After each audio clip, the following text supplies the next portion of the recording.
Insulators இந்த பேர்லேயே நம்மளுக்கு தெரிஞ்சிருக்கும். அது வந்து என்னென்னா இன்சுலேட் பண்ணும். கண்டக்டர் வந்து நம்ம கண்டக்டருக்கும் டவருக்கும் நடுவில் எந்த எலக்ட்ரிக் சப்ளையும் வந்துடக்கூடாது அப்படின்றதுக்காக நம்ம யூஸ் பண்ணுறது தான் இன்சுலேட்டர்ஸ். ப்ரொடெக்ஷனுக்காக யூஸ் பண்ணுறது தான். சப்போஸ் அந்த டவரில் எலக்ட்ரிக் கரண்ட் வந்தால் என்ன ஆகும்? இப்போ கீழே யாராவது ஒரு ஹியூமனோ இல்லை ஏதாவது அனிமல்ஸோ இருக்கும்போது அவங்கள அந்த எலக்ட்ரிக் ஷாக் வந்து அஃபெக்ட் பண்ணும். ஸோ அதுக்காக தான் நம்ம இன்சுலேட்டர்ஸ் வந்து யூஸ் பண்ணுறோம். அது வந்து என்ன பண்ணணும்னா அங்கே போகிற கண்டக்டர்ஸை இன்சுலேட் பண்ணி விட்டுரும். அதனால கண்டக்டர்ஸில் இருக்க கரண்ட் வந்து எர்த்துக்கு ஃப்ளோ ஆகாது. எப்படி சப்போர்ட் மூலமாக ஃப்ளோ ஆகாது. ஓகேவா? இதோட ப்ராப்பர்ட்டிஸ் என்னென்னலாம் அப்படின்னு பார்த்தோன்னா இன்சுலேட்டர்ஸ்க்கு மெக்கானிக்கல் ஸ்ட்ரென்த் ஹையாக இருக்கணும், எலக்ட்ரிக்கல் ரெசிஸ்டன்ஸ் ஹையாக இருக்கணும், கண்டக்டராக இருந்தால் கண்டக்டன்ஸ் ஹையாக இருக்கணும். இது இன்சுலேட்டர்ஸ்க்கு ரெசிஸ்டன்ஸ் வந்து ஹையாக இருக்கணும். தென் ரிலேட்டிவ் பெர்மிட்டிவிட்டி ஹையாக இருக்கணும். இது வந்து நான் போரஸ், இது வந்து ரொம்ப ஸ்ட்ராங்கான ஒரு மெட்டீரியலாக இருக்கணும். போரஸ் வந்து போர்னா நிறைய வந்து ஓட்டையாக ஹோல்ஸோடு இருக்கக்கூடாது, இம்ப்யூரிட்டிஸ் இல்லாமல் இருக்கணும், கிராக்ஸ் இல்லாமல் இருக்கணும். தென் சேஃப்டி ஃபேக்டர் அப்படின்றது ஒன்று இங்கே யூஸ் பண்ணுறோம். அது என்னென்னா puncture strength to flash over, அதோட ரேஷியோவை தான் நம்ம வந்து சேஃப்டி ஃபேக்டர்னு சொல்கிறோம். ஸோ அது ஹையாக இருக்கணும். இதில் என்ன மெட்டீரியல் யூஸ் பண்ணுறோம் அப்படின்னா நம்ம டிரான்ஸ்மிஷன் லைன்ஸில் போர்சிலின் மெட்டீரியல் அதுதான் யூஸ் பண்ணுறோம். ஏன்னா அது கிளாஸை விட ரொம்ப ஸ்ட்ராங்காக இருக்குது, அதனால் அதை யூஸ் பண்ணுறோம். சேஃப்டி ஃபேக்டர் அப்படின்றது ஒன்றும் இல்லை, puncture strength by flash over voltage. Flash over அப்படின்றது வந்து என்னென்னா அப்போ தான் வந்து என்னென்னா ஒரு ஹை கரண்ட் வந்து பாஸ் ஆகிருக்கு நம்ம இன்சுலேட்டரில். அது வந்து என்னென்னா ஒரு ஆர்க்குனா ஒரு சும்மா ஒரு பொறி மாதிரி கிளம்பியிருக்கு. ஸோ அப்போ ஹீட்டும் வந்து ப்ரொடியூஸ் ஆகுது. அதான் ஒரு மைல்டான ஒரு வேல்யூ, அதை தான் ஃப்ளாஷ் ஓவர் வோல்டேஜ் அப்படின்னு சொல்கிறோம். அடுத்து வந்து என்னென்னா பங்க்சர் வோல்டேஜ். அப்போ வந்து என்ன ஆகும்? இன்சுலேட்டர் வந்து ஃபுல்லாக பிரேக் டவுன் ஆகிடும். ஸோ அது வந்து என்ன பண்ணணும்னா ஃபுல்லாக அதோடைய இதுவே போயிடும். ஸோ கம்ப்ளீட் பிரேக் டவுன் ஆகிடும். அதுதான் வந்து பங்க்சர் ஸ்ட்ரென்த் அப்படின்னு சொல்கிறோம். நம்ம இன்சுலேட்டர்ஸ் வந்து 4 டைப்ஸ் இருக்குது. Pin type, suspension type, chain type, shackle type. இது எல்லாம் என்ன அப்படின்றத இப்போ பார்க்கலாம். பின் டைப் அப்படின்னும் போது என்னென்னா 33 kV விட கம்மியாக இருக்கிறது. ஸோ அதோட சேஃப்டி ஃபேக்டர்னு ஒன்று பார்த்தோம் இல்லையா, அதோட வேல்யூ வந்து 10ன்னு இருக்கும். இது வந்து என்னென்னா கிராஸ் ஆம்ஸ் வந்து என்னென்னா சப்போர்ட் கொடுக்கும் இந்த இன்சுலேட்டர்ஸ்க்கு.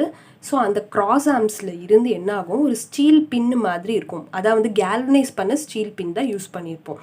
ஸோ அந்த பின்னு வந்து வரும். ஓகேவா? ஸோ அப்பர் எண்டில் வந்து கண்டக்டர் இருக்க மாதிரி அரேஞ்ச்மெண்ட் இருக்கும், லோயர் எண்டில் கிராஸ் ஆம்ஸ் இருக்க மாதிரி அரேஞ்ச்மெண்ட் இந்த பின் டைப்பில் இருக்கும். இது லெஸ் வோல்டேஜஸ்க்கு தான் யூஸ் பண்ண முடியும். இதுவே சஸ்பென்ஷன் டைப் அப்படின்னா 33 kV விட அதிகமாக இருக்க மாதிரி இருக்கும். ஸோ இதில் வந்து என்ன ஆகும்னா நம்பர் ஆஃப் டிஸ்கை வந்து சீரீஸில் கனெக்ட் பண்ணியிருப்பாங்க மெட்டல் லிங்க்ஸை வச்சு. ஸோ அந்த மாதிரி கனெக்ட் பண்ணது தான் சஸ்பென்ஷன் டைப் இன்சுலேட்டர்ஸ். ஸோ அதில் வந்து கண்டக்டர் வந்து கீழே இருக்கும், கிராஸ் ஆர்ம்ஸ் வந்து டாப்பில் இருக்கும்.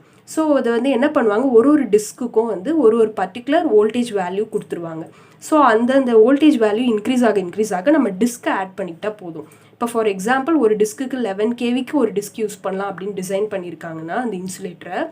ஸோ இப்போ 66 kV யூஸ் பண்ணுறோன்னா 6 டிஸ்க்கு அந்த மாதிரி அரேஞ்ச் பண்ணி வச்சுட்டா போதும். ஸோ எந்த மாதிரி டைப் ஆஃப் வோல்டேஜுக்கும் இந்த சஸ்பென்ஷன் டைப் வந்து நம்ம யூஸ் பண்ணிக்கலாம். அதுதான் இதோட அட்வான்டேஜ். அதுவும் இல்லாமல் இது வந்து சீப்பாக இருக்கும் பின் டைப்பை விட. ஸோ அந்த மாதிரியும் இருக்கும். அப்புறம் ஃப்ளெக்சிபிலிட்டி அதிகமாக இருக்கும். அது வந்து என்னென்னா ஈஸியாக பிரேக் ஆகாத மாதிரி இருக்கும், ரீப்ளேஸ் பண்ணிக்கலாம். நம்ம ஏதாவது ஒன்று வந்து ஃபால்ட் ஆச்சுன்னா கூட அந்த மாதிரி பண்ணிக்கலாம். அடுத்து வோல்டேஜ் ரேட்டிங்ஸ் வந்து ரேஸ் பண்ணிக்கிட்டே போகலாம். எப்படின்னா நம்பர் ஆஃப் டிஸ்கை வந்து இன்க்ரீஸ் பண்ணுறது மூலமாக.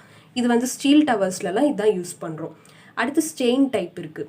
ஸ்டெயின் டைப் வந்து என்ன அப்படின்னா இப்போ வந்து ஏதாவது ஒரு கார்னர் எண்டில் நம்ம டிரான்ஸ்மிஷன் லைன்ஸ் இருக்குது. இப்போ ஒரு தெரு முடிஞ்சிட்டு அடுத்த தெருக்கு போகுது அந்த டிரான்ஸ்மிஷன் லைன்.